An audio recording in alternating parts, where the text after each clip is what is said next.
Eita glória, gente! Chegamos aí ao 11º dia da nossa campanha de jejum e oração. Chegamos na metade dela, né? E olha que tremendo o que Deus tem para falar para nós. Gente, eu estou assim realmente animadíssimo com aquilo que Deus está fazendo através de nossos líderes, através de nossos grupos de crescimento.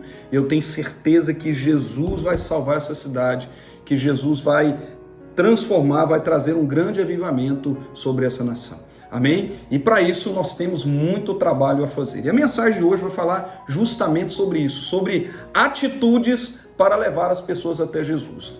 No dia anterior nós falamos ali sobre a grande comissão, sobre a missão que nós temos, mas agora nós precisamos ter aqui uma tarefa, uma atividade, uma atitude para levar as pessoas até Cristo. Como levar as pessoas até Jesus? Para isso nós vamos usar um texto maravilhoso que está lá no Evangelho segundo escreveu Marcos, no capítulo número 2, verso número 1 em diante. Olha que história linda, gente, que coisa maravilhosa isso aqui.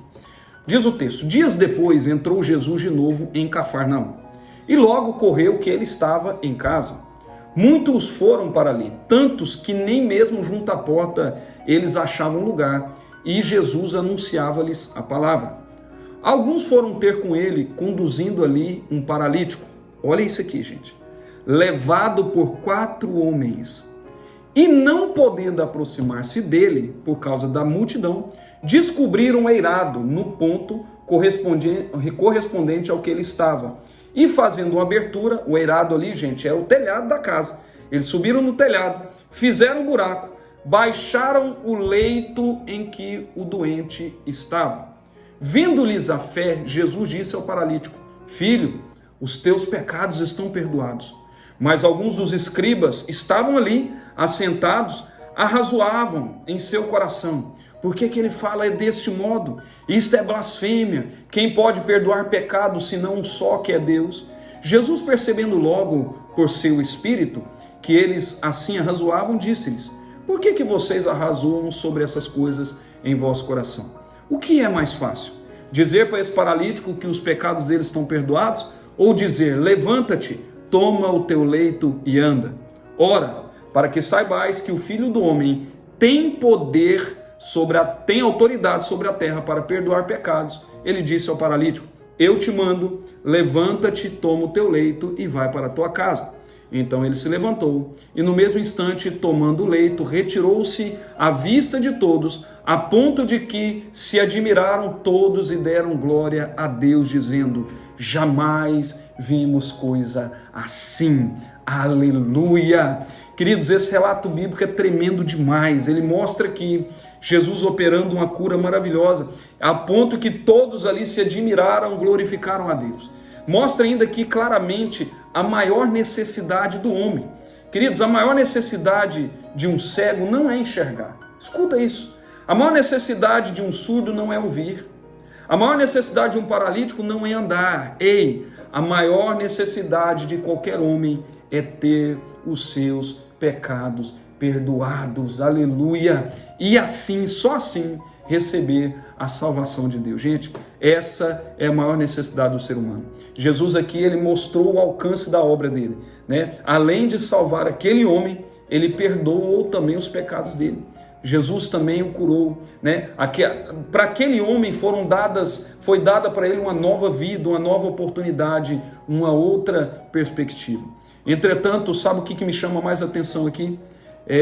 Nesse relato, é que quem conduziu aquele homem até Jesus foi quem, gente? Foram os seus amigos, pessoas extremamente dedicadas que estavam disponíveis ali, para levar aquele jovem até Jesus. Eles tinham ali um propósito muito claro: levar aquele homem até Jesus. No comportamento desses 4 amigos, nós vemos aqui algumas atitudes necessárias, extremamente importantes para que nós possamos conduzir as pessoas até Jesus. E eu quero falar um pouquinho sobre elas. Pastor, quais são essas atitudes desses amigos que nós também precisamos ter para levar as pessoas até Jesus? A primeira atitude, nós precisamos ter disponibilidade.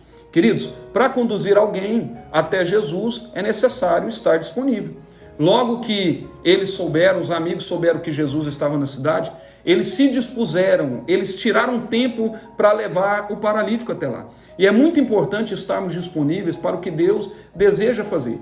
né? Certa vez, Deus ele declarou através do profeta Ezequiel a seguinte palavra, ele diz assim: busquei entre eles um homem que tapasse o muro e se colocasse na brecha perante mim, a favor dessa terra, para que eu não a destruísse, mas a ninguém eu encontrei. Meu Deus, gente, está lá em Ezequiel capítulo 22. Isso é forte demais, gente. Deus não encontrou ninguém. Pergunto, se Jesus hoje passar pela igreja, será que ele vai encontrar alguém? Será que nós estamos disponíveis para fazer diferença na terra? A segunda coisa que esses amigos demonstraram, a segunda característica, a segunda atitude, além de disponibilidade, eles eram perseverantes, eles tinham perseverança. Grave isso. O relato bíblico aqui, ele informa que os 4, eles não conseguiram entrar pela porta, porque tinha gente demais, gente, né? Tinha uma multidão muito grande, mas eles não desistiram naquele momento, né? Eles não desistiram alegando dificuldades, né? Quantos de nós faríamos isso? Não, tá difícil demais, eu tentei, eu até vim, eu até tentei, né? Então, eles não desistiram, né? Eles não usaram esse artifício falando que fizeram o possível, mas eles não se deixaram ali, levaram ali pelos desafios, pelos obstáculos. Eles pegaram aquele paralítico, amarraram ele na maca, subiram com ele até o telhado, gente, e ali fizeram um buraco e desceram com ele e colocaram aos pés de Jesus. Desceu bem na frente de Jesus, imagina a cena. Todo mundo ali ouvindo Jesus, de repente um buraco abrindo, Jesus olhando aquela arrumação e está lá o paralítico descendo, né, por aquele buraco. Queridos, há várias exortações na Bíblia relacionadas à perseverança, várias, né? Jesus certa vez contou uma parábola sobre o dever de orar sempre sem desanimar, está lá em Lucas capítulo 18. Paulo também exortou a igreja a perseverar na oração, está lá em Colossenses capítulo 4. O autor de Hebreus também, ele disse que devemos correr com perseverança a carreira que nos está proposta, lá em Hebreus capítulo 12. Queridos, não conheço ninguém, né, que teve tantos motivos para desistir igual Paulo. Paulo passou por situações inúmeras, difíceis, dificuldades, foi preso, açoitado, apedrejado, né, muitas situações. Lá em 2 Coríntios, capítulo 11, vai dizer muito sobre isso. Entretanto, no tempo da sua partida, quando ele estava indo para a eternidade, ele disse aquela célebre frase. Ele disse: combati o bom combate, completei a carreira e guardei a fé. Ah, meu amado, como Paulo era perseverante. Essa é a segunda característica que precisamos ter. A terceira característica que os amigos tiveram e que nós também precisamos ter para levar, né, as pessoas até Jesus, uma atitude que leva a pessoa a Jesus, nós precisamos ter unidade. Presta atenção, nós precisamos ter unidade. Os 4 ali que conduziram o paralítico, eles estavam no mesmo propósito. Todos tinham o mesmo alvo, eles estavam unidos, querido. Imagine se eles ali quisessem ir até Jesus, mas cada um queria seguir por caminhos diferentes. Você já observou que tem muita gente, casamentos, marido e mulher, que andam por caminhos opostos, né? Irmãos que andam por caminhos opostos, queridos? Não vai dar certo. O inimigo, ele trabalha muito para trazer divisão e discordância no meio do povo de Deus. Jesus, ele afirmou que uma casa dividida jamais poderá subsistir, né? E é impressionante como nós somos dispersos e perdemos muitas vezes o alvo com muita facilidade. Paulo, ele deu uma exortação à igreja sobre unidade e ele apresenta aqui um argumento tremendo. Está lá em Efésios capítulo 6, verso 1. Olha o que Paulo diz a respeito da unidade. Ele diz assim: rogo-lhes que vivam de maneira digna da vocação que vocês receberam. Façam todo o esforço para conservar a unidade do Espírito pelo vínculo da paz. Há um só corpo e um só Espírito, assim como a esperança para a qual vocês foram chamados é uma só. Há um só Senhor, uma só fé, um só batismo, um só Deus e Pai de todos, que é sobre todos, por meio de todos e em todos. Amém, gente. Ah, gente, só tem uma maneira digna de andar na vocação que nós somos chamados, andando em unidade. Nós precisamos nos esforçar para conservar a unidade do Espírito Santo no vínculo da paz. Tudo isso, queridos, porque nós somos irmãos e temos muitas coisas em comum, tá? Grave isso, nós somos irmãos, Para que briga? Para que confusão? Nós precisamos estar em unidade, num só alvo, num só propósito. E a última atitude que aqueles homens tiveram, eles tiveram fé. Queridos, todo o esforço daqueles 4 foi para colocar aquele homem aos pés de Jesus. Eles sabiam, eles criam que o Senhor iria fazer algo incrível, né? Como é próprio do próprio Deus. Eles foram até Jesus com grandes expectativas, né, de que algo fosse acontecer. E o próprio Jesus elogia a fé deles. Queridos, isso é tremendo demais. E você tem fé? Será que nós temos fé? Nós cremos no poder transformador do Senhor Jesus. Nós cremos que Jesus irá fazer algo maravilhoso nas nossas reuniões, nos nossos encontros. Nós temos expectativas para esse momento.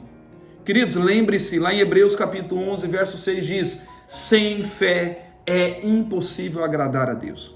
E para concluir, querido, se nós quisermos levar pessoas até Jesus, precisamos ter essas atitudes que acabamos de relatar. Quais, pastores? Nós precisamos estar disponíveis, nós precisamos perseverar, nós precisamos estar unidos e precisamos exercer a nossa fé. Amém? Jesus vai se manifestar com grande poder e glória. Aleluia. Amém? Queridos, eu creio nisso. Estamos encerrando aqui o 11º dia. Espero você amanhã no 12º dia, o número dos discípulos. E eu tenho certeza que vai ser extraordinário como tem sido. Deus abençoe. Coloque em prática essa palavra em nome de Jesus.